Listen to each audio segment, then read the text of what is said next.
네, 시청자 여러분 안녕하십니까. 오늘장 내일장 진행을 맡은 임동서입니다. 자, 오늘은 10월 31일 목요일입니다. 자, 목요일 순서 시작을 하겠습니다. 먼저 오늘 10월 이제 마무리하는 날인데요. 오늘 하루장 어떻게 흘러갔는지 보겠습니다.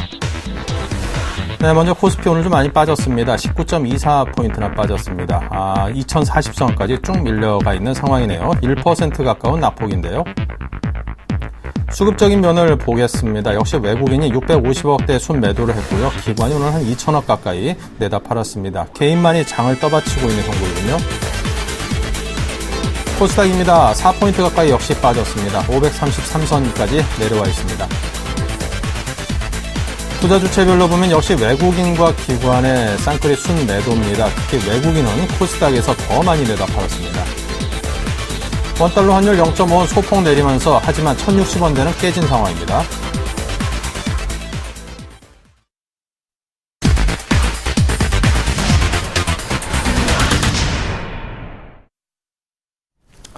네, 자, 오늘 우리 장의 양시장 모두 좀 약세를 면치 못하고 있습니다. 수급적인 면에서도 별로 그렇게 좋아 보이진 않고요. 자, 지금 시장 상황에 대해서 보다 더 자세히 들여다보도록 하겠습니다. 마신 정재훈의 황금마디를 찾아라, 정재훈 멘토입니다. 어서 오십시오. 안녕하십니까. 네, 자, 오늘 시황 체크 포인트부터 설명을 해주십시오. 예, 오늘 금일 같은 경우 하락 출발한 이후에 낙폭을 좀 확대시키고 있는 그런 모습들입니다. 현재 거래소 시장이 0.94% 정도 조정을 좀 받고 있는 모습들이고요. 코스닥 시장도 0.7% 정도 하락을 해주고 있는 그런 모습들인데요. 일단 외국인 쪽과 기관 쪽에서 양매도가 좀 나와주고 있는 그런 모습들입니다. 일단 뭐 710억 그리고 220억 각각 거래소 코스닥 매도가 좀 나와주고 있는 그런 모습들이고요. 기관도 마찬가지로 양시장의 매도를 좀 기록을 해주고 있는 모습들입니다. 오늘 같은 경우는 일단 개인들만 좀 매수를 해주고 있는 그런 모습들인데요. 일단 우리나라 시장뿐만이 아니라 아시아 시장 전반적으로 좀 약세의 모습들을 좀 기록을 해주고 있는 그런 상황들입니다. 시가총액 상위 종목군들 중심으로 좀 약세를 좀 보여주고 있는 그런 모습들인데요. 어느 정도 상승을 했기 때문에 이제 피로감이 다소 좀 쌓여 있다라고 좀 보셔도 좋을 것 같습니다. 그렇기 때문에 조정은 좀 양호한 그런 모습들이다라고 좀 보셔도 좋을 것 같습니다. 다만 이제 매수 포인트를 좀 잡는 구간들에 있어서는 다소 좀 신중해야 된다라고 좀 말씀을 좀 드려보도록 하겠습니다. 잠시 좀 차트를 좀 보시면서 말씀을 좀 드려보도록 하겠습니다. 지금 차트의 흐름들을 좀 보게 된다면 단기적으로 또 박스권역의 모습들을 좀 기록을 해주고 있는 그런 모습들입니다. 일봉상으로만 좀 보게 되면 잘 안 보일 수 있기 때문에 30분 봉으로 일단 쪼개서 좀 보게 된다면 30분 봉상의 흐름들을 좀 보게 된다면 고점을 형성을 해주고 난 이후에 일단 쌍봉의 좀 모습들을 보이고 있다라는 부분들입니다. 최근에 저점 좀 이탈을 해주고 있는 그런 모습들이 나타나고 있고요. 그렇다는 얘기는 추가적인 상승 시도보다는 어느 정도 숨고르기가 좀 이어질 수 있다라고 좀 보셔도 좋을 것 같습니다. 즉 2000포인트대 초반권역까지 한번 조정을 좀 받을 수 있다라고 좀 보셔도 좋을 것 같은데요. 만약에 이러한 조정이 나타나게 된다면 일단 매수 타이밍을 좀 잡아보는 전략이 좀 유리하겠다라고 좀 말씀을 드려보도록 하겠습니다. 네, 자, 그렇다면 오늘 시장에서의 특징적인 움직임을 보였던 종목들 어디입니까? 예, 금일은 일단 첫 번째 종목으로 코스맥스를 좀 준비를 했습니다. 코스맥스가 최근에 상승을 좀 해주고 있는 그런 모습들이 나타나고 있고요. 다른 화장품 섹터 대비해서 좀 양호한 모습들을 좀 보이고 있는 그런 상황들입니다. 일단 수급적인 모습들을 좀 보시게 된다면 지금 최근에 외국인 쪽에서의 매수세가 들어와 주고 있고요. 그 다음에 기관 쪽에서도 간헐적으로 좀 매수가 유입이 되고 있는 그런 상황들입니다. 일단은 중국 시장에 대한 수혜가 좀 기대가 된다라고 좀 보셔야 될 것 같습니다. 수급적인 특징적인 큰 이유는 없다라고 좀 보셔도 좋을 것 같고요. 다만 이제 기술적인 흐름들을 좀 보게 된다면 어느 정도 박스권역을 현재 유지를 해주고 있다가 최근에 박스권 상단 돌파 시도가 좀 나타나고 있는 그런 모습들입니다. 현재 단기적으로 작은 박스권역의 좀 모습을 보이고 있는 그런 상황들인데요. 최근에 형성되어 있던 저점인 약 5만원 선을 아직까지는 좀 지지를 해주고 있는 모습들입니다. 금일 같은 경우 거래량이 좀 증가가 되는 모습들이 좀 보여지고 있고요. 다시 한번 지지를 하고 전고점을 돌파 시도가 좀 나와줄 수 있는 그런 모습들이 보여지고 있는데요. 이런 종목 같은 경우는 어느 정도 매수 포인트를 좀 잡아봐도 괜찮다라고 좀 보셔도 좋을 것 같습니다. 즉 약 한 3% 정도의 손절을 좀 잡고 일단은 전고점, 즉 박스권 상단을 좀 넘어서는 57,000원 정도 때까지는 상승 시도가 좀 나올 수 있기 때문에 이런 종목군들은 일단 관심 있게 좀 보자라고 좀 말씀을 드려보도록 하겠고요. 두 번째 종목입니다. 두 번째 종목은 KH바텍이라는 종목입니다. KH바텍 한일바텍 상당히 좀 오랜 기간 동안에 조정을 좀 받았다가 마찬가지로 갭상승 시도가 난 이후에 일단 대량 거래가 좀 동반되는 모습들입니다. 일단 밀려 내려오는 그런 모습들이 나타나지 않고 있고 현재 121선을 좀 지지를 받고 있는 모습들이 긍정적이다라고 좀 보셔야 될 것 같습니다. 3분기 실적이 상당히 좀 양호할 것으로 기대가 되고 있는 그런 상황들입니다. 수급적인 흐름들을 좀 보시더라도 기관 쪽에서의 공격적인 매수세가 지금 현재 6거래일째 연속적으로 좀 들어와 주고 있는 그런 모습들, 이런 모습들이 상당히 긍정적이다라고 좀 보셔야 될 것 같습니다.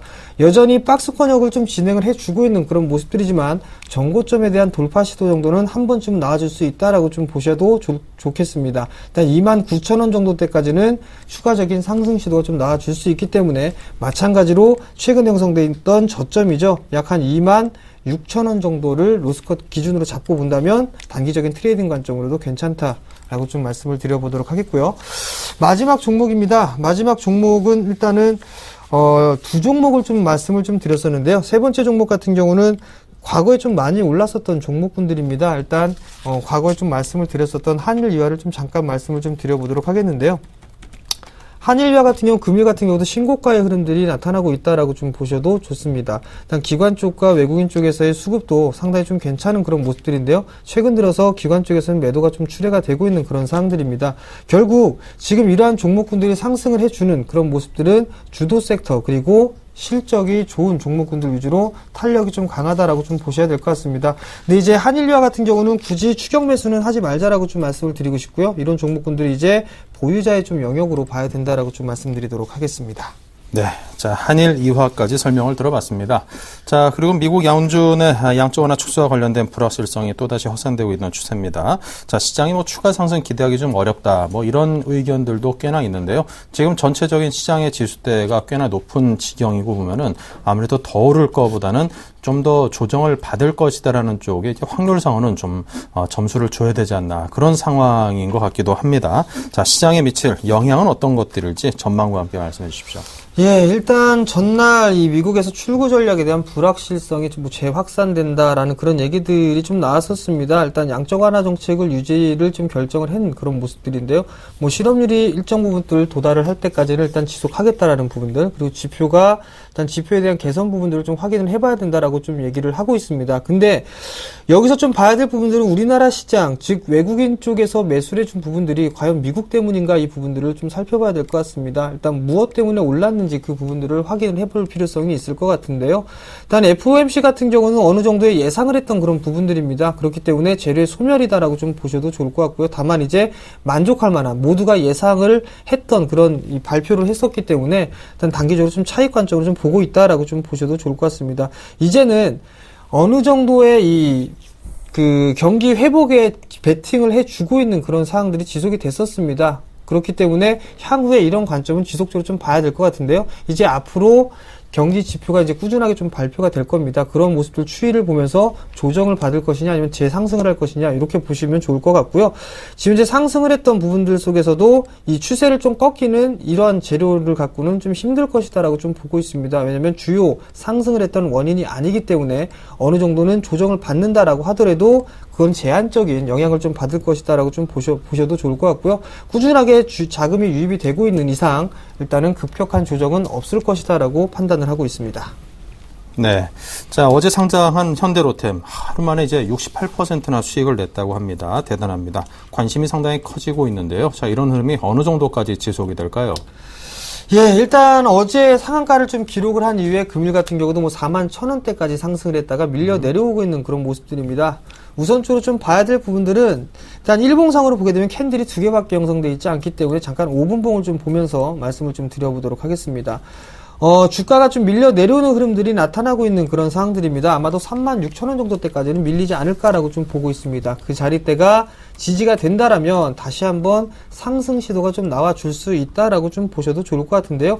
일단 시장에 따라서 많이 올랐기 때문에 대안주적인 성격으로 올랐다라고 좀 보셔도 좋을 것 같습니다. 향후에 대한 성장성이 기대가 되는 그런 부분들이지만 단기적으로 너무 큰 폭으로 좀 상승을 했다라는 부분들. 그렇다면 트레이딩 관점으로는 볼 수 있되 일단 투자 관점으로는 다소 좀 무리가 있다라고 좀 보셔도 좋을 것 같습니다.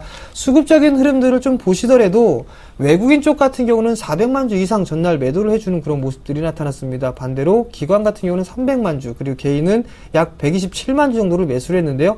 기관이 주도하고 있는 그런 종목이다라고 좀 보셔야 될 것 같습니다. 결국엔 일단은 매수 포인트를 잡는 것 부분들보다는 일단 많이 올랐기 때문에 차익 관점으로 좀 보는 게 맞겠다라고 좀 말씀을 드려보도록 하겠고요. 만약에 접근을 해보겠다라고 한다면 36,000원 정도 때부터 분할 매수 포인트를 좀 잡는 게 좋을 것 같고요.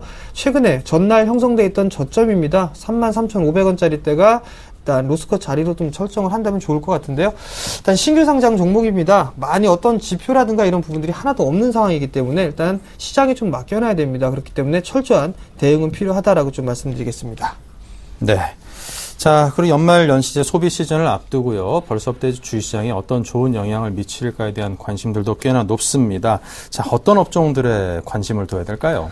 예, 일단 소비 시즌이 이제 준비가 되고 있습니다. 그렇게 된다면은 많이들 얘기했던 섹터죠. IT 쪽 섹터와 자동차 쪽 섹터를 좀 볼 수가 있을 것 같습니다. 최근 시장이 좀 많이 올랐습니다. 많이 올라가면서 다른 업종들 모두 다 좀 상승을 했는데요. 그 중에서도 그나마 좀 적게 올랐던, 즉 밸류에이션 상에서 어느 정도 낮게 지금 현재 저평가 구간에 있는 부분들이 IT 쪽 섹터와 자동차 쪽 섹터라고 좀 보셔도 좋을 것 같습니다. 금일 같은 경우도 자동차 부품 섹터는 나름대로 좀 강한 모습들이 나타나고 있는데요. 이러한 종목군들이 연말 쪽에서도 상승세는 좀 이어질 수 있다라고 좀 보셔도 좋을 것 같습니다. 왜냐하면 세계 시장으로 놓고 봤을 때 밸류에이션이 상당히 좀 싸다라고 저평가 구간에 있기 때문에 이러한 쪽에 자금 유입은 좀 더 유지가 될 수 있다라고 좀 보셔도 좋을 것 같습니다. 3분기에 대한 실적도 당연히 자동차 쪽과 IT 쪽이 그나마 좀 괜찮습니다. 타 업종 대비해서 뛰어난 실적을 거두고 있는 그런 상황들이기 때문에 이들 섹터가 나름대로 좀 좋다라고 좀 말씀을 드려보도록 하겠고요. 연말 소비 시즌을 보게 된다면 국내 쪽에서만 보는 부분들이 아니라 중국 쪽에 대한 부분들이나 미국 쪽 같은 부분들까지 같이 보게 된다면 이들 섹터가 좀 더 메리트가 있다라고 좀 말씀드리도록 하겠습니다. 네. 자, 이제 끝으로 어닝 시즌이 무르익고 있습니다. 이런 상황에서 목표가가 좀 상향되거나 또는 하향된 그런 중소형주들 어떤 것들이 있는지 열거해 주십시오. 예, 일단은 목표가가 상향되고 있는 종목군들은 대표적으로 파라다이스라든가 루멘스 같은 종목군들이 있습니다. 파라다이스 같은 경우는 사업에 대한 규모를 좀 확장을 하면서 규모 경제를 준비를 하고 있다라고 좀 보셔도 좋을 것 같고요. 일단 관광객 증가수가 좀 증가가 되고 있는 그런 상황입니다. 특히 중국인 관광객들이 나오면서 일단 많이 여행을 오면서 직접적으로 좀 수혜를 받을 수 있는 그런 부분들이고요. 거기에 따라서 실적 또한 마찬가지로 양호하게 좀 전개가 되고 있다라고 좀 보셔도 좋을 것 같습니다. 금일 주가의 흐름들을 좀 보시더라도 약보합 권역에서 지금 현재 거래가 되고 있는 그런 상황들이지만 단기적인 21선을 좀 지지를 해주면서 꾸준하게 상승을 해주고 있는 그런 모습들입니다. 아마도 이 실적에 대한 기대감으로 현재 상승을 해주고 있는 만큼 실적 발표를 하게 된다면 단기 차익 매물이 좀 나올 수 있다라고 좀 보셔도 좋겠다라고 좀 말씀드리고요. 네, 두 번째 종목은 루멘스라는 기업이 있습니다. 루멘스 같은 경우도 최근 LED 업황에 대한 개선 부분들, 그 다음에 사업에 대한 확장 부분들로 인해서 LED 섹터가 상당히 좀 좋은 그런 모습들인데요. 서울 반도체에 대비했을 때 루멘스는 상당히 탄력이 좀 약했다라고 좀 보셔도 좋을 것 같은데요. 서울 반도체 같은 경우는 조명 쪽에 좀 집중을 해놓고 있는 반면에 루멘스 같은 경우는 TV 쪽 사업을 좀 많이 하고 있는 그런 상황들입니다. 근데 향후에 실적이라든가 아니면 성장 모멘텀이 좀 형성이 가능한 부분들이다라는 그 평가를 받으면서 목표치가 좀 상향되는 그런 모습들이 나타났었고요. 중장기적으로 봤을 때는 조명 사업에 대한 이 기대도 좀 하고 있는 그런 상황들이기 때문에 상승을 하고 있다라고 좀 보셔도 좋을 것 같습니다. 반대로 목표가를 좀 하향한 종목군들도 좀 있습니다. 대표적으로 한진해운이라든가 포스코 ICT, 한전기술 이런 종목군들이 있는데요. 대부분 이 실적이 일단 조금 부족한 종목군들이고요. 그 다음에 CB발행이라든가 그 다음에 유상증자 이런 부분들을 좀 겪은 그런 종목군들이 일단 목표가를 좀 하향 종목을 했다라고 좀 보셔도 좋을 것 같은데요. 유상증자를 하면서 주가 부분들에 있어서 희석되는 효과가 좀 나타나기 때문에 목표가가 좀 하향됐다라고 좀 보시는 게 좋을 것 같습니다. 네. 자, 이렇게 해서 지금 목표가가 좀 오르락 또 내리락 하고 있는 그런 약간의 변동성이 있는 그런 종목들에 대한 언급을 들어봤습니다. 자, 지난번에 말씀하셨던 대덕 GDS는 시장 상황 때문인지 일단은 손절가를 좀 터치한 상황입니다. 어떻게 원칙상으로 대응을 할까요? 아니면은 좀 더 다른 생각으로 넓혀볼까요?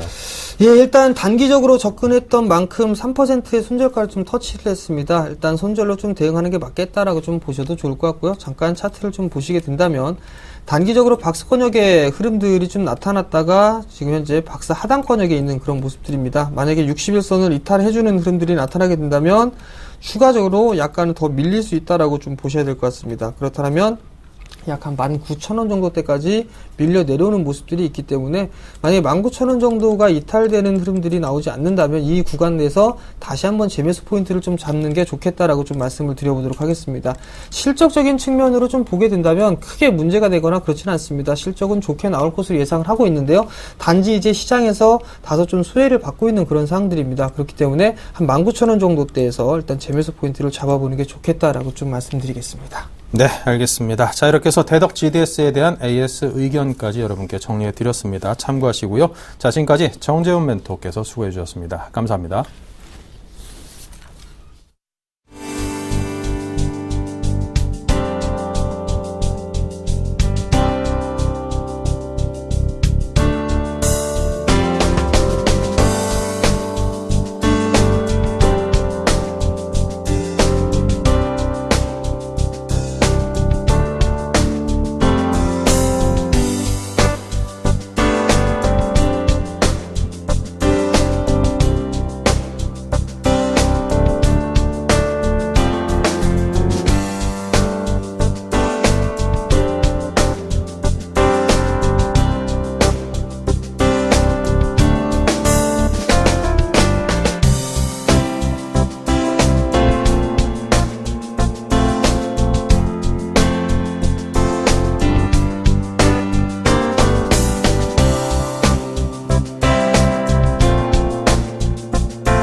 네, 계속해서 선물시장의 동향을 점검해 보겠습니다. 선물왕 주쌤 김도영 멘토입니다. 안녕하세요. 네, 안녕하십니까. 네, 선물시장 흐름 알려주십시오. 네.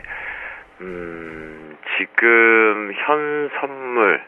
자, 제가 현물 투자자분들, 저희는 현물을 같이 하고 있기 때문에 제가 현재 좀 힘드신 그 과정인데, 자, 현물 쪽은 일단 배제하고 파상 시간이니까 파상 얘기하기 드리겠습니다. 아침부터 자신있게 매도다라고 말씀드렸습니다. 이게 바로 파생을 보는 눈입니다. 분명하게 말씀을 좀 드리는데요. 어젠 남들이 공포를 생각할 때 매수라고 노래를 불렀고, 오늘은 시장이 어중간하게 상승 쪽을 노래하고 있을 때 매도다라고 했습니다. 이건 무슨 얘기냐면 오버나잇을 하고 추세를 끌고 가도 그 맥점이 중요하다라는 거죠. 제가 이렇게 자신있게 말씀드릴 수 있는 것도 신호등 때문에 그렇습니다. 자, 금일 시장 같은 경우는요, 제한적인 하락이 유지되고 있다가 막 생방송을 붙이기 직전에 고점 대비 순간적으로 1.2포인트에서 1.6포인트의 급락이 하나가 떨어졌습니다. 제한적 하락을 유지하고 있었는데 수급적인 측면에서 보시면 여기를 보셔야 될 것 같습니다. 자, 순간적으로 시장에서 크로스가 나온 것은 기관계의 스위칭 속에 바로 외국인들이 응수로 매도를 잡으면서 시장에 순간적으로 이탈이 나왔는데, 좀 어려우시겠지만 이는 결국 기관들이 계속해서 연거푸 후 매도 포지션에 대한 청산성이 나오면서 순간적으로 뽑아주었다라고 보시는 것이 맞겠습니다.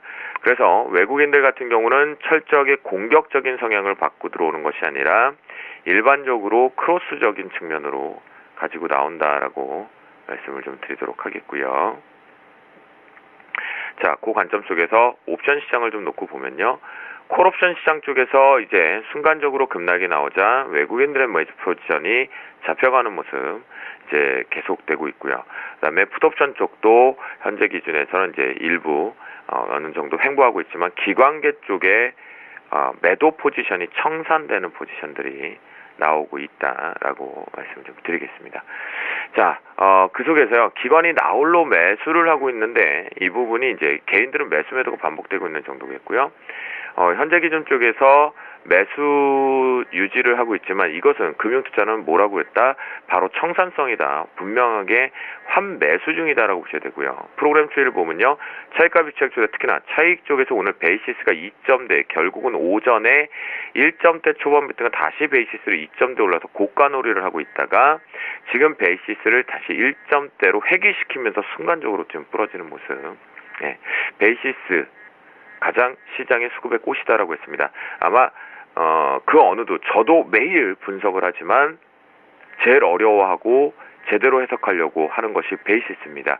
그래서 현존하시는 지금 활동을 하고 계시는 애널리스트 분들 중에 제 선배들 중에서도 전체적으로 모든 방송 매체를 봐도 제가 베이시스를 제대로 잡고 대응하시는 분들은 딱 3분 정도밖에 없는 것 같습니다. 3분, 5분. 그분들의 시황관을 읽을 때마다 저도 열심히 공부를 하고 노력을 하고 있는 상태인데요. 그래도 얼마 전에 좀 칭찬을 들어서 자신 있게 말씀을 좀 드리면 칭찬은 고래도 춤추게 한다는 것처럼 저도 요즘은 베이시스를 좀 잘 본다라는 걸 답변을 해주셔서 저도 좀 더 열심히 공부를 하려고 하는데요. 그만큼 여러분들 베이시스는요. 쉽사리 정의, 해석을 가지고 어설프게 리딩하는 거는 아예 듣지 않으시는 게 더 좋다라고 말씀드립니다. 그게 독이 될 수 있기 때문에 말씀을 좀 드리는 거고요. 그래서 자 금일장, 오후장 대응되려고 보면요. 우리가 이것만 생각하자고요.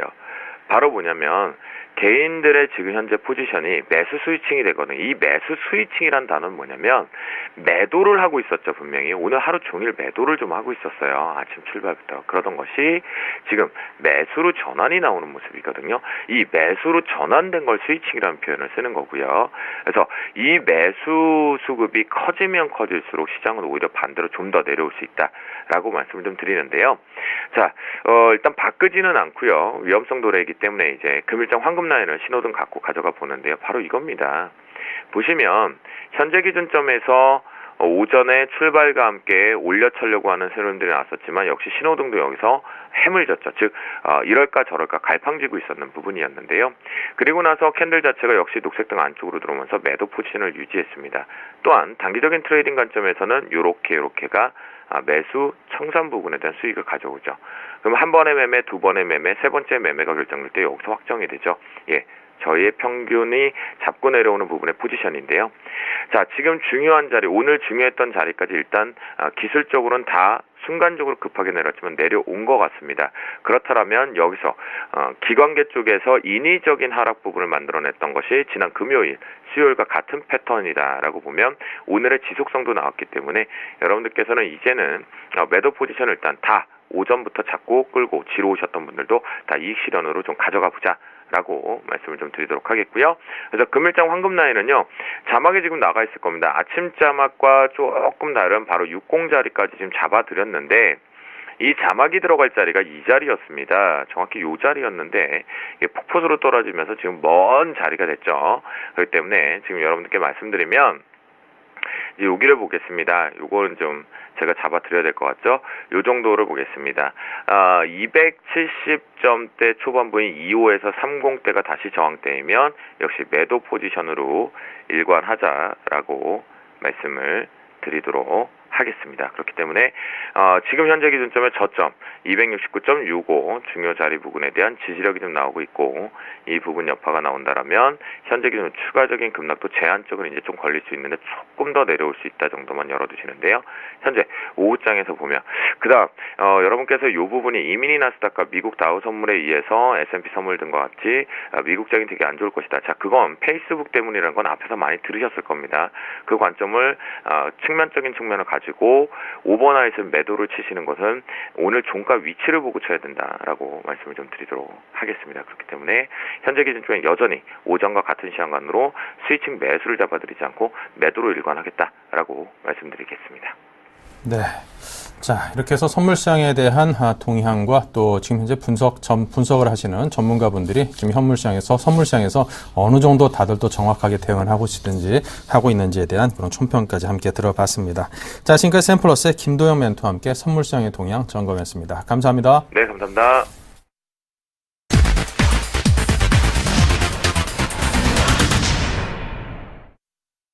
네. 자, 계속해서 증시 촉앤촉 시간입니다. 지금 시장에서 가능한 수 하나하나까지 모두 살펴보는 그런 시간입니다. JB스탁의 이정복 대표입니다. 안녕하세요. 네, 안녕하세요. 네, 이 양적 완화 축소, 이건 언제까지나 이제 우리 증시의 상당 부분, 이 상수로 작용하는 그런, 요인인 것 같습니다. 자, 다시금 또 추가 상승을 기대하기 어려울 것이라는 그런 변수로서도 작용을 하고 있다고 하는데요. 자, 이 부분에 대한 설명부터 먼저 듣고 싶습니다. 일단 FOMC 10월 정례 회의가 좀 마감이 되면서 지금 양적 완화 축소인지 불확실성에 대해서는 아직까지 좀 남아 있는 것 같습니다.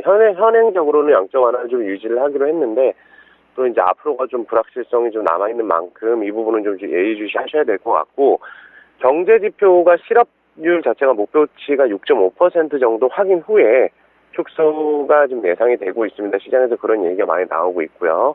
그다음에 양적 완화 축소 시기에 대해서는 여전히 불확실성이 있는 만큼 내년 상반기쯤 되지 않을까 생각을 하고 있습니다. 그리고 연내 실시 가능성에 따라서는 조금 연내엔 실시하지 않을까 이렇게 개인적으로 판단하고 있고요.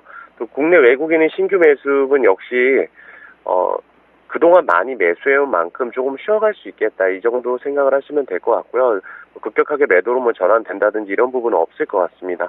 큰 틀에서 외국인의 매수 기조가 한 번 더 크게 나오지 않을까, 저는 연내에 한 번 더 크게 나오지 않을까 이렇게 개인적으로 판단하고 있습니다. 네, 알겠습니다. 자, 이제 10월 장도 마무리가 됐습니다. 11월 장으로 접어들게 되는데요, 내일부터. 자, 11월에서 이제 국내 증시가 배당주 또 중소형주 중심의 장이 될 것이라고 예측들을 많이들 하고 계신 것 같습니다. 이와 관련해서는 어떤 생각을 갖고 계시고 또 어떤 투자 전략을 세워놓고 계시는지요? 역시 환율 같은 경우가 좀 가장 문제가 될 수 있겠는데요.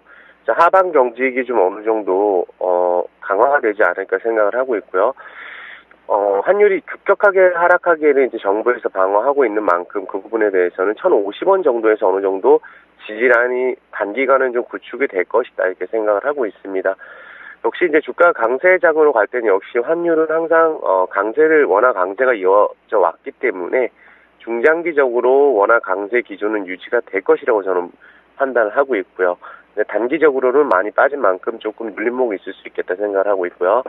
배당주 같은 경우는 그렇게 생각하고 있습니다. 배당주는 이제 많이 오르지 못한 배당주에 대해서 연말에 좀 관심을 가져보는 것도 개인적으로는 괜찮다고 생각을 하고 있습니다. 하지만 뭐 급격하게 많이 오른 배당주에 대해서는 조금 좀 매수를 자제하는 것이 좋겠다, 이 정도까지 말씀드리겠습니다. 네, 많이 오른 배당주에 대해서는 추격 매수는 좀 자제할 필요도 있다, 이런 의견을 곁들여 주셨습니다. 자, 이제 코스피와 코스닥 좀 약세를 양시장이 모두 보여주고 있습니다. 오늘 코스피의 낙폭은 꽤나 큽니다. 자, 투자자들에게 어떤 조언을 주실런지요?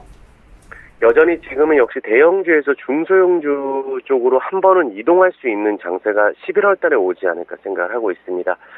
대형주는 그동안 좀 꾸준하게 화학주라든지 뭐 대부분의 업종들이 실적에 상관없이 조선주 여러 업종들이 급등을 해왔기 때문에 외국인들이 매수가 좀 주춤할 때는 당연히 차익 실현 욕구가 나올 수밖에 없고요. 그 부분에 있어서 2,000선에 대한 지지 라인이 다시 한번 구축이 돼야 되지 않을까 생각을 하고 있고요. 소외 업종에 대해서도 우리가 제약주 단기적으로 뭐 헬스케어 업종이라든지 단기적으로 소외주에 대해서도 관심을 가져볼 수 있겠고요. 음식료나 뭐 의약품, 통신주, 이제 내수주에 대해서도 관심을 좀 가질 필요가 있겠습니다. 그래서 4분기에는 역시 난방 관련주 같은 경우도 재료를 보유하고 있는 만큼 뭐 그동안 좀 소외가 됐던 업종에 대해서 관심을 가져보자, 이렇게 말씀을 드리겠습니다. 네. 자, 오늘은 또 어떤 종목에 대해서 우리 또 투자자분들께 추천을 해주실런지 궁금합니다. 기대도 되고요. 어디입니까? 네네. 최근에 이 시간에 이제 소개해드렸던 종목들 좀 다 좋은 흐름 보여주고 있는데요. 오늘도 다원시스라는 종목을 한번 소개해드려보겠습니다. 특수 전원 장치 및 전자 유도 가열 사업을 영위하고 있고요. 이제 핵융합 에너지 투자 확대에 따른 최대 수혜자라고 볼 수가 있고, 역시 대체 에너지 쪽에 대해서 부각이 될 수밖에 없는데 원전 축소에 따른 수혜주로 좀 부각이 될 수가 있고, 이제 기술력 자체가 굉장히 높은 장벽이 있기 때문에 거의 독점적인 수주를 지금 기록을 하고 있는 기업이고, 다른 기업들이 수주를 다원시스만의 고유 기술에 대해서 아직까지는 침범을 할 수가 없는 그 정도 위치를 좀 가지고 있고, 앞으로 1분기, 2분기에 대해서 주가가 좀 많이 빠졌었는데 4월 달부터 수주받은 그런 물량들이 역시 연말에 좀 잡히게 된다면 올해 작년보다 훨씬 더 좋은 실적이 확실시 되고 있습니다. 그런 부분들이 투신이나 연기금에 대해서 수급으로 좀 유입이 되고 있습니다. K스타에 대해서도 매년 100억씩 2017년까지 100억씩 수주를 받는 만큼 안정적인 매출 구조를 가지고 있고 성장성 또한 보유하고 있다. 이렇게 말씀을 드리겠습니다. 네. 자, 다원시스에 대해서 말씀을 해주셨는데요. 자, 가장 중요한 가격대에 대해서는 어느 정도로 접근할까요? 네, 오늘 종가 편입하도록 하겠습니다. 다원시스 같은 경우 최근에 좀 지속적으로 상승을 하고 있는데 상승 탄력 자체가 크게 나온 적은 아직은 없습니다. 5일선을 타고 상승하는 그런 모습이라고 좀 볼 수가 있겠고 이번 달 한 8, 9% 올랐지만 오히려 이런 부분일 때 매집 구간이라고 좀 기술적으로 볼 수가 있고요. 손절가를 조금 7,700원 좀 멀게 제시를 해드리겠습니다. 21선을 이탈을 시킬 가능성은 굉장히 낮지만 이 부분을 이탈시킨다면 손절로 대응을 하도록 하고요. 1차적으로 한 9,500원 선 정도를 1차 목표가로 제시를 해드리겠습니다. 네. 자, 1차 목표가 9,900원을 잡아주셨습니다. 그만큼 더 위쪽으로의 가능성도 열어둔다는 뜻으로 이해를 해보겠습니다. 자, 지난주 포트폴리오 점검해볼까요? 네네. 네. 자, 지금 포트폴리오 한번 보시면 전부 다 좋은 흐름을 보여주고 있습니다. 특히 KG 이니시스는 지금 20%가 넘는 상승을 보여주고 있는데 목표가를 상향 조정하겠습니다. 23,000원으로 상향 조정할 수 있도록 하고요. 특히 외국인에 대해서 지속적으로 대량 매수가 지금 들어오고 있는 상황이기 때문에 여기서 만약에 익절가 자체를 추후에 좀 조정을 할 수 있겠지만 다음 목표가는 한 23,000원 정도로 보시면 될 것 같고요. 역시 전자결제에 대한 확대에 따른 이제 수혜주로 가장 탄력적으로 움직이는 종목이라고 볼 수가 있겠고요. 그 다음 종목으로는 네오이즈 게임즈죠. 오늘 이유 없이 주가가 좀 조정을 받고 있습니다. 하지만 이 종목에 대해서는 제가 중기적인 관점으로 제시를 해드렸죠. 한 23,000원 정도까지 제가 목표가까지 한번 꼭 끌고 가보려고 하는 종목이기 때문에 이 종목 최근에 모바일 쪽에 500억 투자 확대에 따른 앞으로 모바일 게임 쪽으로도 진출이 확실시 되고 있고요. 연말 정도에서 블레스라는 게임 자체가 한번 얘기가 다시 한번 나올 수 있는 모멘텀이 있다고 보고 있고 얼마 전에 기사가 나왔습니다. 코스닥 중에 이제 시가총액이 49위를 기록하고 있는데 영업이익 작년 한 해 동안 영업이익은 코스닥 전체에서 4위를 기록한 기업인 만큼 시총이 굉장히 큽니다. 그래서 한 번에 급등을 하긴 좀 어렵겠지만 현재 구간에서 200일선을 한번 돌파한 자리에서 잠시 쉬어가는 자리라고 좀 볼 수가 있기 때문에 여전히 목표가까지 홀딩하는 전략 이렇게 제시를 해드리고요. 지난주에 이제 편입했던 종목 MC넥스는 탄력 둔화로 일단 제외를 시키겠습니다. 그리고 셀바이오텍 같은 경우가 지금 굉장히 탄력적으로 움직이고 있는데요. 월봉상으로 한번 보시면 역시 듀오락 매출, 자체 브랜드 듀오락에 대한 재구매율이 60%에 이를 만큼 굉장히 인기가 있고 마케팅 비용 감소에 따른 앞으로 수익성 개선이 좀 기대가 되고 있습니다. 그래서 올해 실적도 굉장히 기대가 되지만 내년에는 올해보다 한 2배 정도의 매출과 영업이익을 목표로 하고 있고 그런 부분들이 최근에 수급이 강하게 유입되고 있습니다. 그래서 신고가가 지금 갱신이 되고 있는데 이러한 흐름이라면 다음 달에라도 한 번 더 슈팅이 나올 가능성이 있기 때문에 목표가까지 홀딩하는 전략 제시해드리겠습니다. 네, 알겠습니다. 자, 지금까지 이정복 대표님과 포트폴리오 구성 종목들에 대한 AS 의견까지 청해 들었습니다. 말씀 감사합니다. 네, 감사합니다.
네, 계속해서 플래네이 투자 연구소의 김상균 팀장을 모시고 가치 투자에 대한 이야기를 듣겠습니다. 어서 오십시오. 네, 반갑습니다. 네. 자, 가치 투자 코너 플래네이 투자 연구소의 김상균 팀장께서 실질적으로 운용을 하는 그런 포트를 중심으로 여러분께 방송을 보내드리고 있습니다. 자, 지난 포트부터 열어보겠습니다. 네.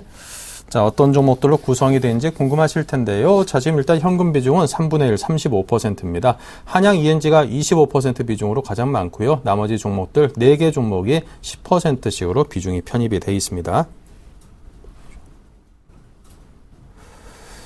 네, 지금 종목들을 보니까요. 어버브 반도체, 한양 ENG, 에로티베큐, 위닉스 등등의 종목들이 지금 편입이 돼 있는데요. 60%의 어버브 반도체 수익이 가장 높고요. 자, 지금 위닉스가 53% 수익을 내고 있는 것으로 나와 있습니다. 자, UID 신규 매수이고요.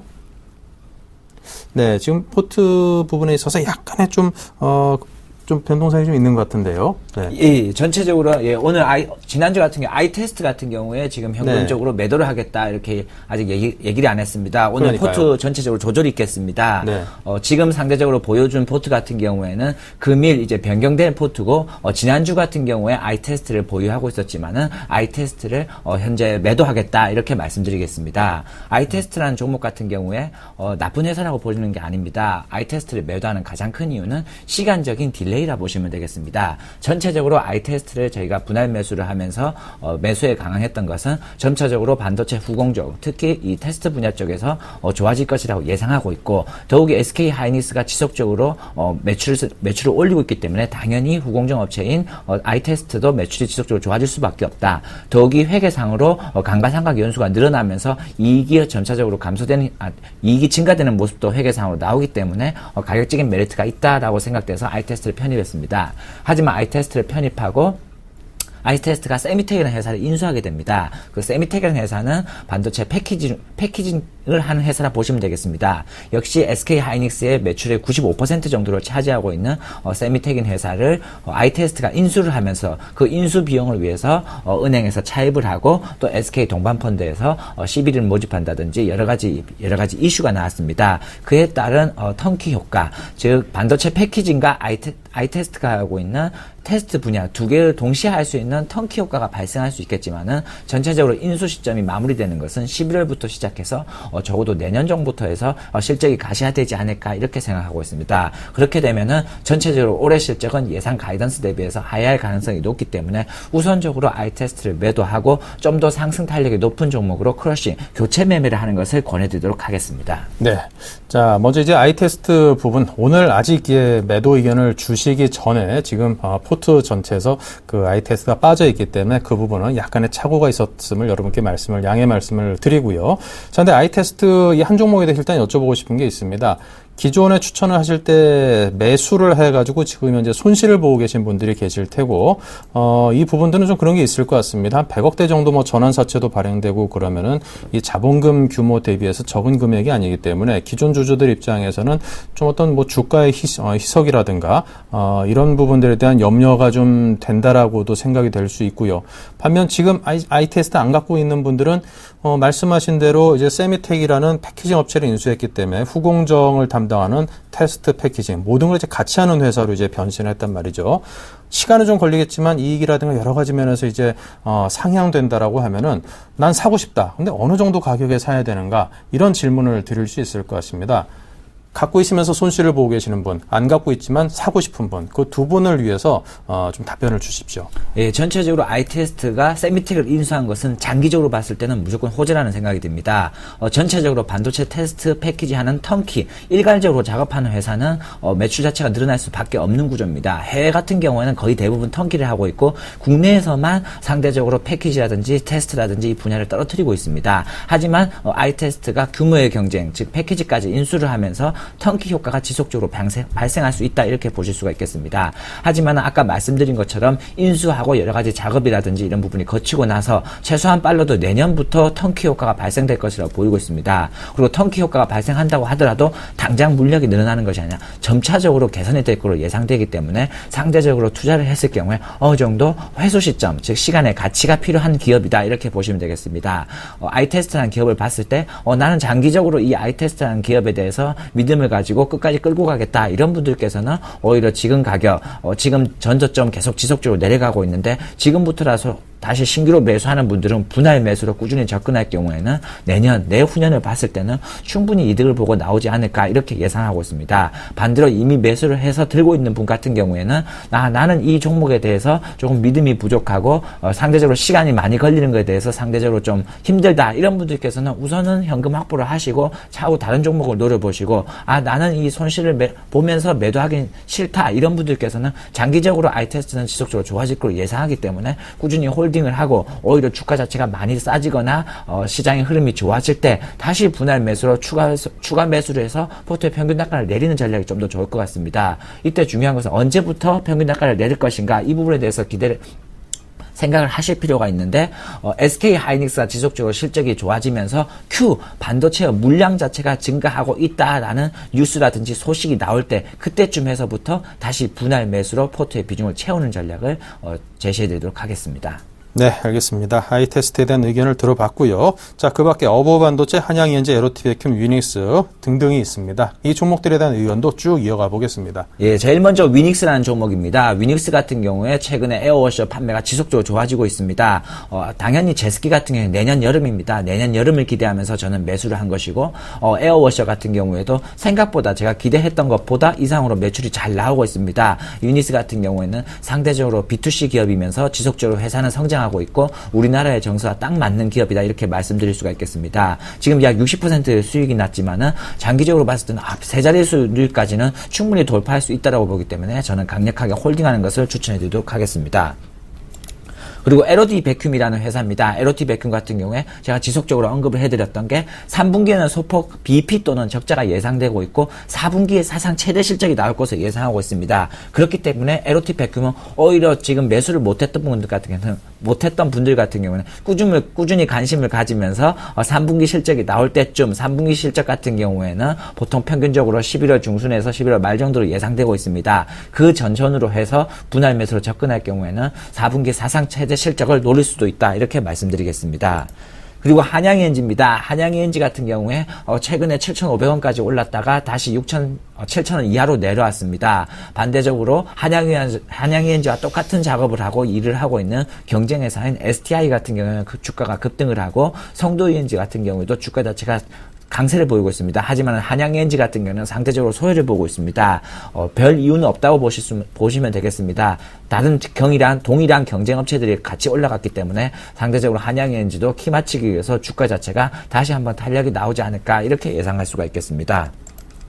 마지막으로 어버브 반도체입니다. 어버브 반도체 같은 경우에는 제가 벌써 이끌고 간 지 거의 1년 정도가 다 되어가고 있습니다. 하지만 어버브 반도체 지속적으로 홀딩을 해서 마찬가지로 내후년 많게도 2, 3년까지 노려볼 수 있는 기업, 특히 버핏이 좋아할 만한 스노우볼 형태의 기업이기 때문에 꾸준히 분할 매수로 접근해서 어버브 반도체는 좋은 가격, 지금도 좋은 가격이다 이렇게 말씀드릴 수가 있겠습니다. 네. 어버브 반도체, 지금도 이미 아직도 좋은 가격이다. 이런 의견을 주셨습니다. 자, 이렇게 해서 종목들에 대한 AS 의견을 여러분께 드렸으니까 참고하시기 바라고요. 자, 오늘 신규 추천 종목 UID를 말씀하신다고요? 예. UID에 대해서 오늘 말씀드리겠습니다. UID 같은 경우도 제가 이미 회사를 3번 넘게 탐방을 갔다 왔습니다. 그만큼 확인을 하고 또 한 번 조사를 하면서 여러 가지 검증 작업을 걸친 후 지금 정도라면 UID도 나쁘지 않을 것 같다. 이렇게 말씀드리겠습니다. UID는 여러 가지로 볼 수가 있겠습니다. 전체적으로 PSL 패널 부분에서 증가가 예상되고 있습니다. PSL 패널 같은 경우에는 이 LCD라든지 이런 패널에 코팅하는 작업을 PS 패널에 코팅하는 작업이라고 생각하시면 되겠습니다. 특히 태블릿과 노트북이라든지 이 부분이 지속적으로 증가하고 있습니다. 최근 들어 삼성에서 나오고 있는 아티브 PC라든지 이런 노트북 같은 경우에도 지속적으로 터치가 들어가고 있고 특히 삼성이라든지 애플이라든지 현재 스마트폰 같은 경우에는 포화 상태라고 말씀드리겠습니다. 이미 포화 상태이기 때문에 이제 삼성과 애플이라든지 이런 대형 전방 업체 같은 경우에는 이런 타블렛 시장에 지속적으로 진입을 하게 됐고 더욱이 내년부터 해서는 공교육이라든지 이런 교육 분야에서도 이런 스마트 교육이 들어가기 때문에 향후 타블렛 시장은 지속적으로 성장할 수밖에 없다 이렇게 말씀드리겠습니다. 그런 타블렛 시장에서 1등으로 수혜를 받을 수 있는 종목이 UID라는 종목이라 보시면 되겠습니다. 두 번째 TSP의 증가가 예상되고 있습니다. TSP 같은 경우에는 여러 가지 모듈이 있습니다. 글라스와 필름을 어떻게 접착시키고 어떻게 하는지에 따라서 G1F, G2, GG 여러 가지 공법이 나눠지게 되어 있습니다. 이 중에서 이 UID 같은 경우에는 G1F 부분을 하고 있습니다. 특히 이 G1F 같은 경우에는 중저가 스마트폰에 유리하다고 보시면 되겠습니다. 이미 알고 계시겠지만은 삼성에서 나오고 있는 갤럭시 4라든지 이 프리미엄 폰 같은 경우는 판매가 부진이 되고 있습니다. 하지만 스마트폰 같은 경우에 부품주들이 지속적으로 확인하고 체크를 해야 되는 것은 중저가 스마트폰은 꾸준히 성장하고 있다.